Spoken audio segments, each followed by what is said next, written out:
There are now 254 private creches and nurseries across Ivory Coast, more than 200 in the economic hub Abidjan alone, compared to 174 last year, and that's according to the Women, Family and Children's Ministry. The boom comes as the number of Ivorian women in the job market is also on the rise. 51% were actively seeking employment in 2022 compared to 46% the previous year. The latest official data has showed. Here's a report. Creches and nurseries are springing up in Ivory Coast, marking a break from tradition for those who can afford it, as women increasingly go out to work. Even if the number of establishments is still low in relation to the West African country's 4 million preschoolers, the provision has shot up recently.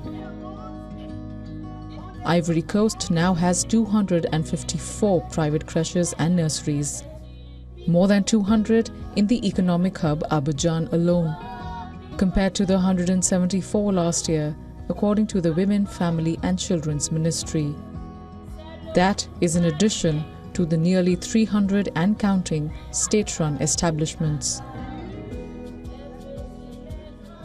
I prefer to put my child in a creche so that I can be more peaceful and more productive at work. I don't have to worry about what's going on at home and all that, because with nannies at home, parents, you don't trust them anymore. At school, at least you have some security, so you are more at peace.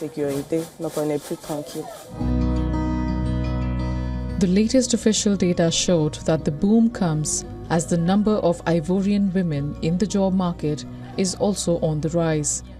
51% were actively seeking employment in 2022, compared to 46% the previous year.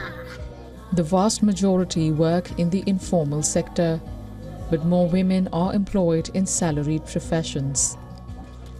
What is more, they are increasingly holding leading positions in the economy. First of all, it relieves the parents, because in our system, the maids don't stay long. The children are insecure. There are maids who kidnap children, maids who hit children. Before, it was difficult to enroll your child in the creche because it was really expensive. But now it's become, how shall I put it, like paying your bills. That's it. Women-owned businesses jumped by a quarter in 5 years and account for over 20% of formal enterprises. Figures from late 2022 show. Women also head more than 1 in 3 small and medium-sized businesses. Ivorian children are traditionally looked after by a childminder at home or another family member if their parents cannot care for them before they begin school at the age of 6. The growing demand for structured preschool care has put a spotlight on the need for specialized staff. Ivory Coast has a few state-run early years training colleges, as well as a handful of private ones, including the Training School for Early Childhood Careers in Abidjan. Africa Bureau, WION, World is One. For all the latest news, download the WION app and subscribe to our YouTube channel.